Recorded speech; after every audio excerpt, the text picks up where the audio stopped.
Truth and love, we live by faith and not by sight. For you, we're living all for you.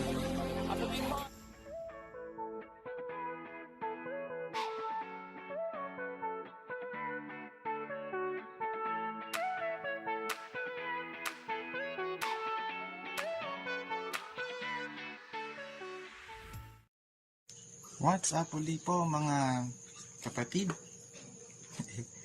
And we are back again ngayong Sunday. At pag-uusapan natin ang mga bagay na mga hindi natin nakikita. So huwag kayong matakot kung sakaling nabanggit ko nga yun.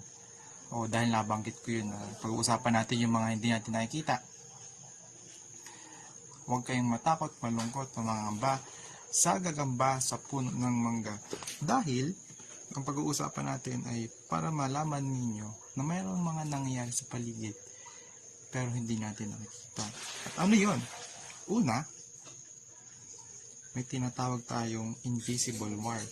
Ephesians chapter 6 verse 12, for we do not wrestle against flesh and blood, but against the authorities, against the cosmic power over the present darkness, against the spiritual forces of evil in heavenly places. So, meron tayong tinatawag na kaaway or enemy. At sinasabi doon, hindi siya tao, not flesh and blood, but rulers and powers. So, sino yun? Ang Biblia ay tinatawag siyang si Satan o si Satanas. 1 Peter chapter 5 verse 8, be sober-minded, be watchful, your adversary, the devil, prowls around like a roaring lion, seeking someone to devour. So, Satan ay isang katulad ng leon na nag-aantay lang ng kanyang mahuhuli, kanyang kakainin. So, how can we avoid yung works ni Satan? 1 Peter chapter 5 verse 9, resist him firm in your faith, knowing that the same kinds of suffering are being experienced by your brotherhood throughout the world. So, sabi doon, resist the devil firm in the faith. Pag sinabing firm in the faith, para kang nag-exercise, no? Inaalagaan mo yung katawan mo, pinapalusog mo, ginagawa mong malakas. Ganun din ang ating pananampalataya. May faith tayo at palalakasin natin yon through the Word of God. And know that we have same experience with others. So, hindi lang tayo nakakaranas ng mga pag-uusig o mga works ng enemy. So, kahit din yung iba nakakaranas doon, yung mga nananampalataya sa Lord. So, pangalawa, mayroong tactics yung enemy. But before we proceed, let us invite the Lord sa ating kalagitnaan. Lord, we thank you na pinapaalam niyo sa amin mga bagay na hindi po namin alam. Nawa, patuloy po kami maging aware at maging maingat po sa aming buhay at ma-enjoy po namin lahat ng blessings na mumula sa inyo sa pangalan ng Jesus. Amen. So, merong tactics ang enemy. In Deuteronomy chapter 18 verses 10 to 12. So, here are the things you must not do. Do not sacrifice your children in the fire to other gods. Don't practice any kind of evil and magic at all. Don't use magic to try to explain the meaning of warnings of the sky or any other signs. Don't take part in worshiping evil powers.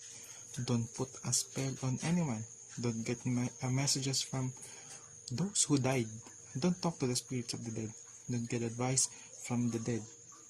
The Lord your God hates it when anyone does these things. The nations in the land is giving you do these things.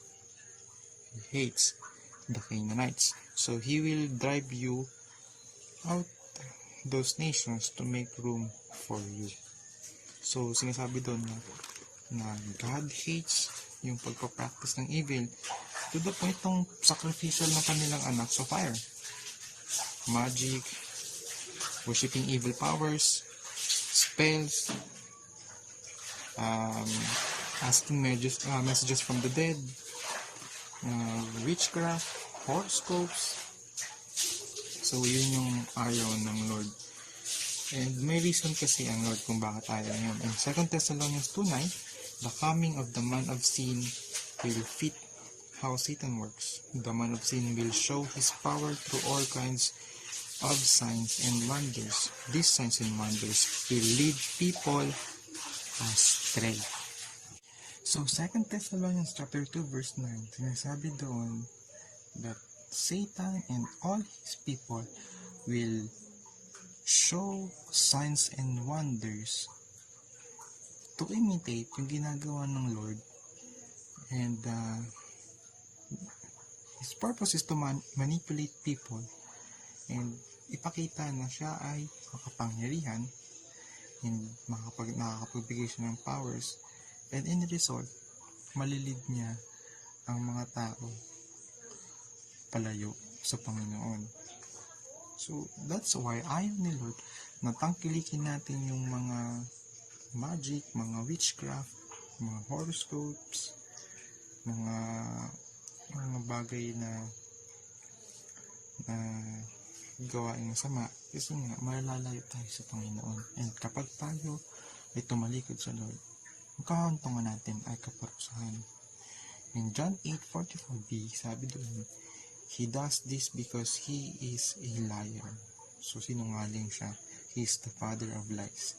Nililigaw tayo papalayo sa Diyos. So, oftentimes, may nagagawa tayo na ayaw ni Lord. Marahil out of curiosity. So, ano kayang feeling na magpahula? Ano kayang feeling na mag-consult sa horoscope? Sa mga psychics? Sa witchcraft, etc. But isipin natin na those things ay nanggaling kay Satanas, and yun yung maglalayo sa atin sa Panginoon. And we are in the midst of the battle ng truth and lies. John 8:32, then you will know the truth and the truth will set you free.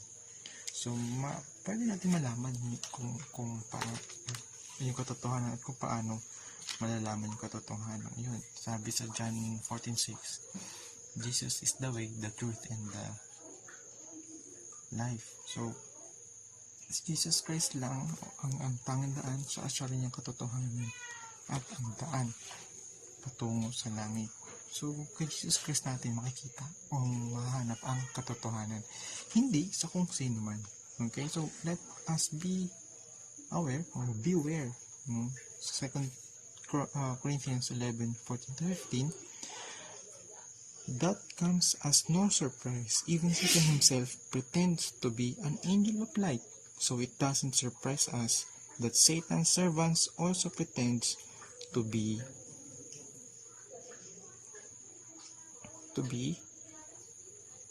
servant of God.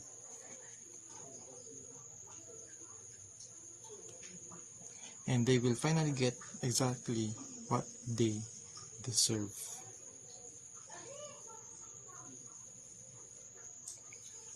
Satan provides false religions, false philosophies, and mga bagay na nakabubulag sa atin para makita natin ang pagkilos ng Lord. Revelations 12:10b, Satan, who brings charges against our brothers and sisters, has been thrown down. He brings charges against them in front of our God day and night. So, ang role dito ni Satan is for us na pabagsakin. So, gagamit siya ng mga temptasyon, and dito sinasabi na ipapaalala niya sa iyo yung mga pagkakamali mo to the point na masasabi mo sa sarili mo na kawawa ka at masama kang tao at lalayuan mo ang Lord. But here, pinapakita lang dun na kasi nga siya ay father of lies. So, inaakusa niya tayo ng ating mga past. Kasi nga, yun yung role niya para pabagsakin tayo. But remember in 1 John 1:9, it says that God is faithful and fair. If we confess our sins, He will forgive our sins. He will forgive every wrong thing we have done. He will make us pure. Marami tayong pagkakamali sa buhay. And sabi doon na kapag kinonfess natin yun sa Lord, papatawarin niya tayo at gagawin niya tayong malinis sa kanyang harapan. So, hindi totoo yung sinasabi ni Satan na ganyan tayo. Dati, ganyan din tayo hanggang ngayon at panghabang buhay tayong ganun. That is why meron laging chances sa Lord kasi ganun siya. Pag pinatawad niya tayo, hindi niya nababalikan kung ano yung mga nagawa niya sa atin kahit gaano pa yun kalaki kasalanan.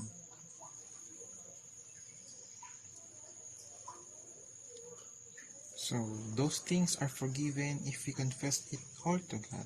And He also promised to forgive and cleanse us even malaki pa yung ating kasalanan. Ephesians 2 verse 2, you used to live as sinners when you followed the ways of this world. You serve the one who rules over the spiritual forces of evil.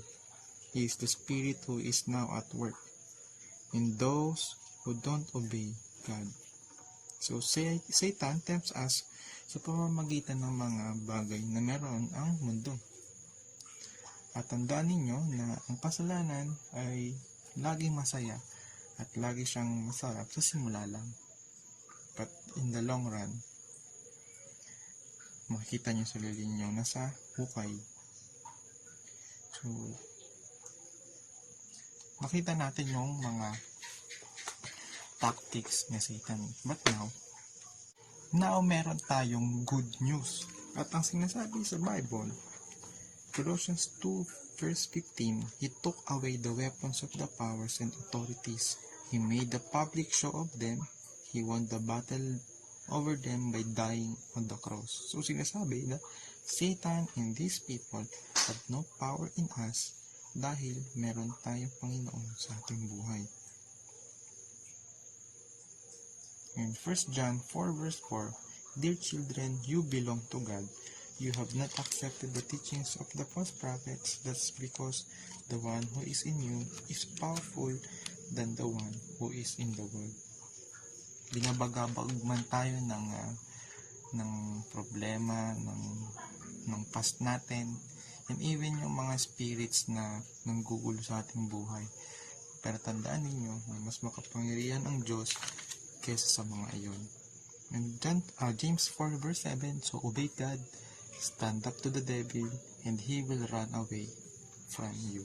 Ganon ka makapangyarihan ang Lord to the point na kapag tayo ay nanantikan kasama ang Diyos, siya ay tatakbo papalayo sa atin. 2 Corinthians 10 verses 3 to 5, I do live in the world, but I don't fight my battles the way the people of the world do.